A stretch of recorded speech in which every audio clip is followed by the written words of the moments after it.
Ang galing, ang linaw! Ang linaw nga naman talaga nitong webcam na to. Ngayon lang ako nakakita ng webcam na ganito kalinaw ha. Ayan, teka, malapit na ako mawala sa frame. So, ito lang siya, si Emit na 4K AF. Yan yung gamit ko. So, zoom pala ito ha. Ayan, naka-zoom siya. And, tinatry kong tawagan si Sis. Tignan natin kung gaano yung response niya dito sa, kabila, dun sa nakaka-receive ng call.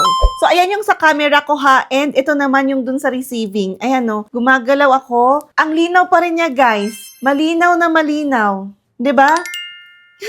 Ang linaw niya, in fairness. So, ito yung nakikita nung nasa kabilang linya, 'di ba? Very malinaw pa din siya, kagaya nga naman talaga pa rin nitong aking sariling webcam dito sa nakikita ko dito. Ayan, 'di ba? Tapos, yung galaw-galaw ko, hindi siya naglalag, 'di ba? Yung ibang webcam naglalag pa. Depende rin minsan sa internet, pero ang internet namin dito napakabagal. But look, 'di ba? And yes, don't worry, compatible din siya sa mga MacBook. Ayan.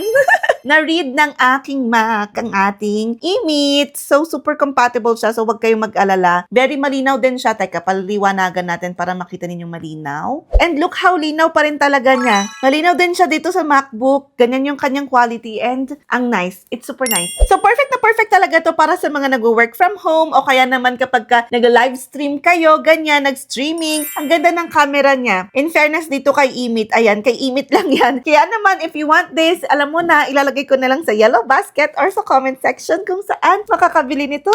Bye! Bye!